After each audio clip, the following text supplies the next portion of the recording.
मोक्षदा एकादशी की कथा। नरक से मुक्ति का द्वार। स्थान गोकुल नगर। समय प्राचीन काल। गोकुल नगर पर महाराजा वैखानस का शासन था। वैखानस बहुत ही धर्मात्मा, दयालु और प्रजापालक राजा थे। उनके शासनकाल में प्रजा सुखी थी और वह स्वयं भी धर्म और कर्मकांड के नियमों का सख्ती से पालन करते थे। परंतु एक रात महाराजा वैखानस ने एक अत्यंत भयानक स्वप्न देखा। स्वप्न में उन्होंने अपने दिवंगत पिता को नरक की गहराइयों में कष्ट सहते हुए देखा। उनके पिता यातनाएं झेल रहे थे और दर्द भरी आवाज में अपने पुत्र को पुकार रहे थे। मैं भयानक पीड़ा में हूँ, मुझे इस कष्ट से मुक्त कराओ।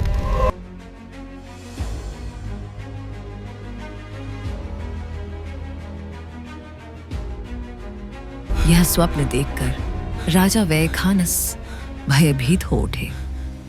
अगली सुबह उन्होंने तुरंत अपने राज्य के ब्राह्मणों और विद्वानों को बुलाया और उन्हें अपना स्वप्न सुनाया। राजा ने आंखों में आंसू लिए कहा, हे विद्वानों, मैंने अपने पिता को नरक में देखा है।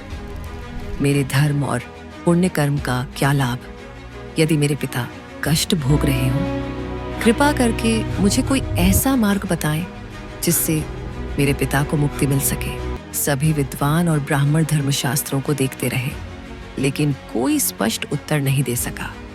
उन्होंने महाराजा को यह सलाह दी कि वे किसी ऐसे ऋषि या मुनि की शरण लें जो भूत, वर्तमान और भविष्य तीनों का ज्ञान रखते हों। अपनी प्रजा को राज्य सौंपकर महाराजा वैखानस इस संकट का हल ढूंढने के लिए वन की ओर निकल पड़े।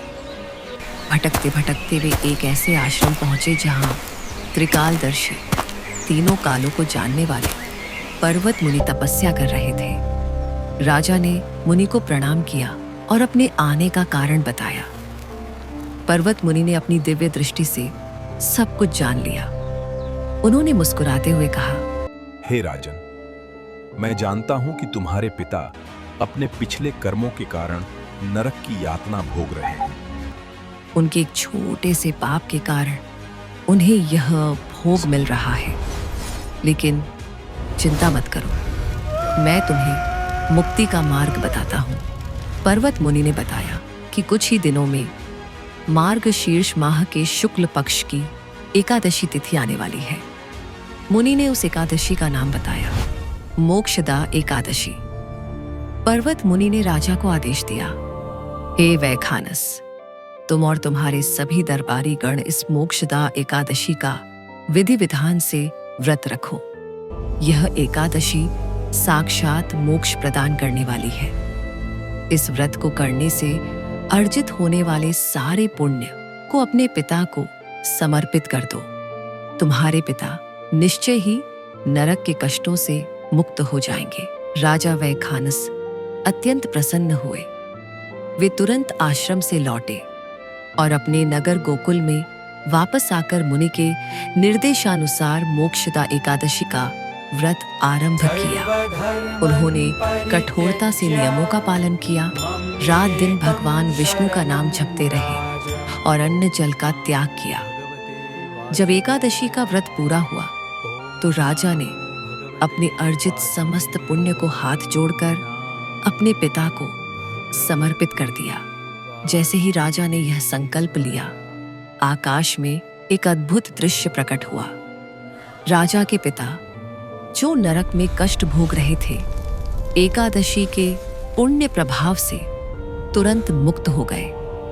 उन्होंने राजा को आशीर्वाद दिया और सीधे स्वर्ग की ओर प्रस्थान किया। इसीलिए मोक्षदा एकादशी को मोक्ष की दाता कहा जाता है। यह व्रत केवल पितरों को ही नहीं, बल्कि स्वयं व्रत करने वाले व्यक्ति को भी कर्मों के बंधन से मुक्ति प्रदान करता है।